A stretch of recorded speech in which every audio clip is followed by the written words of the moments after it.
Dag 301. En oväntad attack.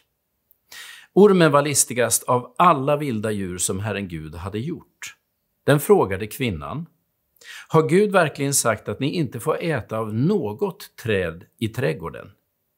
Kvinnan svarade: vi får äta frukt från träden, men om frukten från trädet mitt i trädgården har Gud sagt: ät den inte och rör den inte.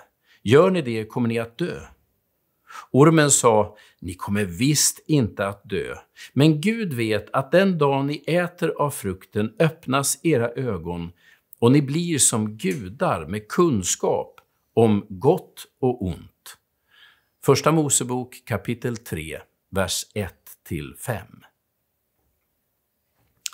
Vad ska man tro om ormen? Kunde den verkligen gå? Och kunde den verkligen prata?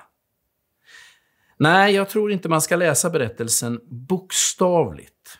Ormen är en symbol för något mycket giftigt som ibland kommer på besök i våra kvarter. Men jag tror att vår reaktion på berättelsen säger något viktigt. Vi uppfattar ormgrejen som helt osannolik. Det ligger något överraskande och direkt obegripligt i berättelsen. Vi tycker nämligen att det som beskrivs verkar så omöjligt. En orm som kommer gående och pratar. Kan det verkligen stämma? Ormar kan väl varken prata eller gå? Nej, just det. Attacken kommer från ett håll som man absolut inte kunnat tänka sig eller förbereda sig på. Min uppfattning är att det är just så som vi har mött våra ormar. Otippat, helt utan förvarning. Till att börja med uppfattar man den nästan som ett skämt. Men menar de verkligen allvar?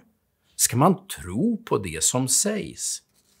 Berättelsen om ormen säger mig att det ofta är något överrumplande. Ibland helt otippat som gör att giftet börjar sprida sig i trädgården.